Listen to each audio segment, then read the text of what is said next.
321, 321, 321. Next, we're going to go over the cost plan of this whole project. You will have some financial information given to you. You do not have to go, and this is just my interpretation. The way I would do this is look at the choices you've made. So for example, if you've decided to use cloud instead of using your own servers, maybe leave your own servers out of the cost plan. However, before doing this section, I would highly recommend you guys spend an hour on some YouTube video that shows you the basics of how to use Microsoft Excel. You don't want to calculate anything manually. Let me repeat that one more time. You do not want to calculate anything at all manually. Microsoft Excel has functions and formulas that you can use to work out everything that you want. I've tried to come up with a very, very basic spreadsheet to try and get the idea across. This is the older paper, and the way the older paper is worded is not as good as the newer one. So what normally happens in the new one, it says you do the project, you pay X amount. After the first year of operation, you need to read it carefully. After the first year of operation,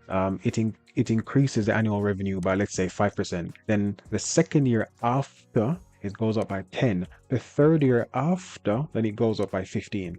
So this is my spreadsheet here. This is going to be year 0. So I'm going to actually highlight all of this. I'm going to drag it down 1 and I'm going to label it as year 0. So year 0. So this is the starting year. Again, this is when you're doing the project. This is how much it's going to cost initially. You won't have to pay for everything every year, but let's just assume you already know what you need to take out. Again, this is year 0. So what you would ideally need to do is work out the total and then work out your actual profit for the year. So how do you work out the total? I'm going to label this one here total. I'm going to go over to this cell here. Let me zoom in some more. And I'm going to type equals sum, open bracket, highlight all of this. So cost, or you could do it the easy way. That was the long way. You could do the auto sum, which is over here somewhere. You click on this. It says auto sum, top right hand corner. You add the arrow next to it, you click on sum, and then it just tells you, and then you can just simply highlight the cells you want. So I can drag this one up to there, press enter, and it gives me the exact value. So I don't actually need to work everything out myself. So now I can say profit,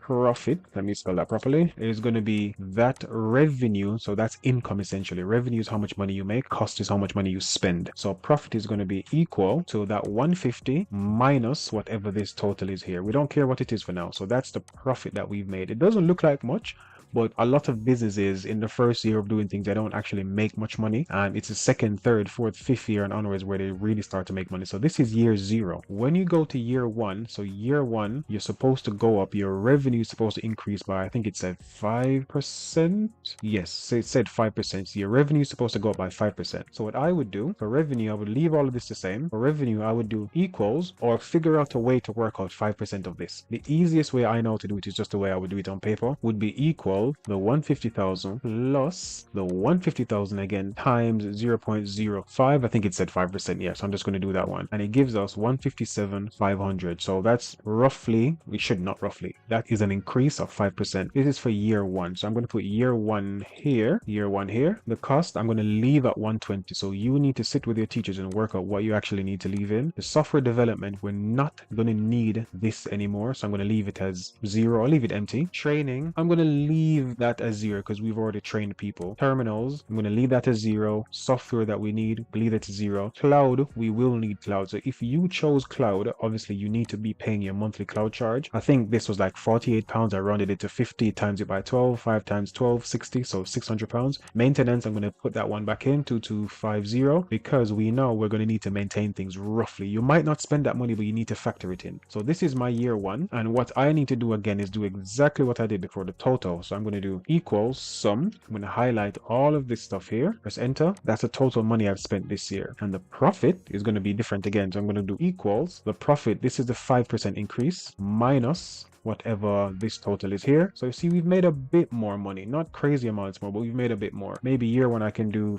5%, and then for year 2 we do exactly the same thing. So year 2 we're gonna go up, I think it said 10% in this one. 10%, yes, at least 10%. So again, same thing like before. Again, know how to work out your percentages. Excel can do it for you. I'm just doing it the way my head tells me. This is the easy way I know. Equals that number there plus that same number there again from year 1 times times 0.10 or 0.1 because it said 10%, and that's going to be an increase of 10% from this. I'm going to put the 120,000 back, and then I'm going to put the same thing here again, 0, 0, 0, 0, 600 for cloud fee, 2250. If you chose to use your own servers, you will not need a cloud fee. Keep in mind, your own servers are going to cost a massive number upfront. Let's just say, for argument's sake, 20,000. So let's say your servers cost 20,000 upfront, then you only need to pay that fee once. You never have to pay it again. So I'm going to do the same thing I did before. Total, click in there, equals sum, open bracket, highlight all of this, press enter, gives me my total there. It's going to be more or less the same as year one because everything is just carried over. And again, for profit, I'm going to do equals the new revenue for that year. Again, it's gone up by 5%, then 10% minus the amount of money I've spent. So I should probably put 10% here as well. 10% there. Drag this over a bit. Perfect. And the next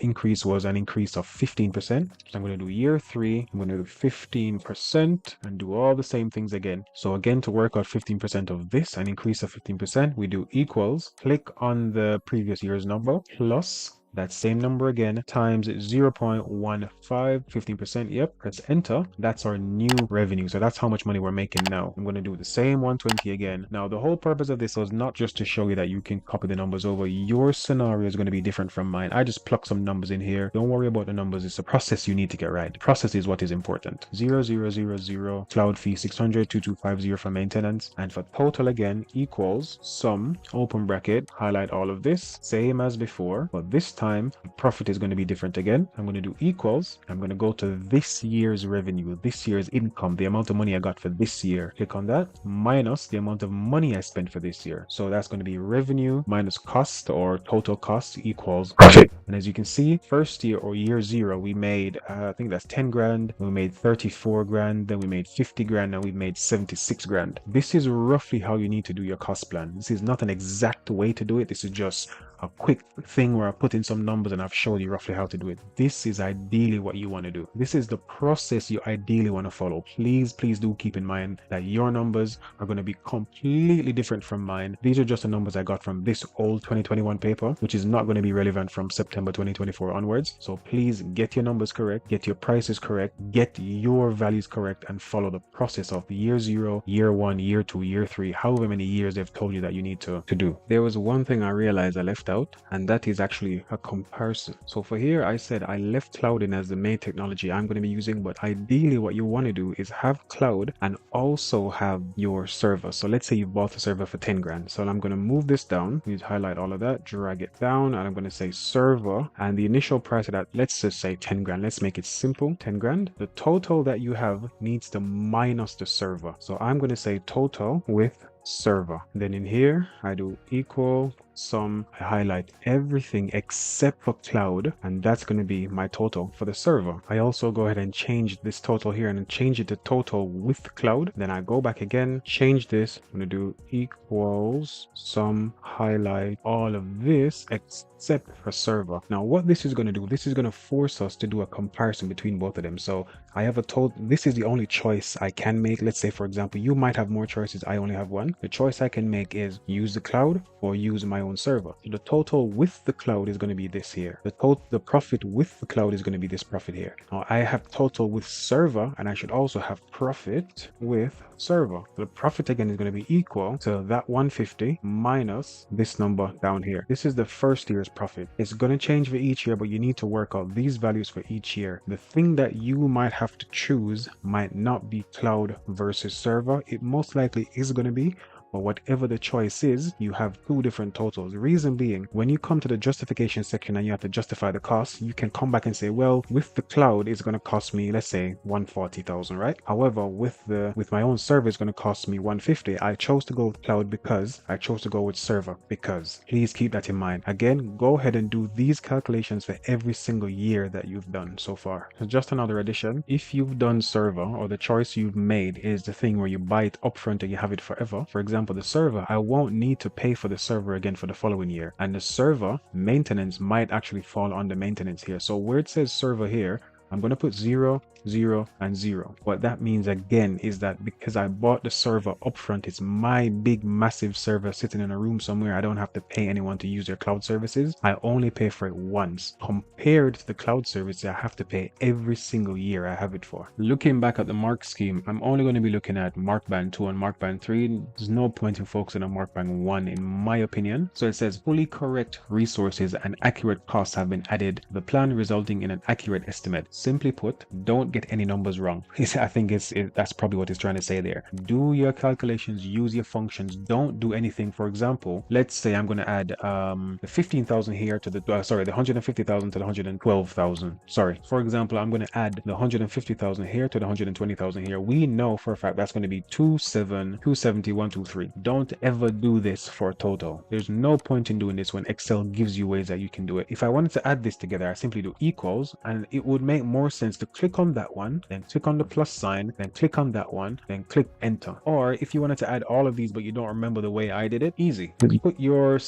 cursor in an empty cell, click equals, click on the first one, then plus, then second, then plus, then third, then plus, then fourth, then plus, and keep doing that until you have everything you need, then press enter, because that way you have your total. And if you go in here, so let's say for argument's sake, the benefit of doing this is, let's say I go in here and I think my software development wasn't supposed to be 10,000. It was supposed to be, I don't know, 12,500. So 12,500. When I press enter, keep paying attention to these numbers down here, the very two last numbers at the bottom, total and profit. When I press enter, those numbers change automatically. There was no need for me to go back in and type anything and recalculate anything. It does everything I needed to do straight away. So that's the benefit of using Microsoft Excel for this, and also a benefit of using the built-in functions. Do not type any values yourself.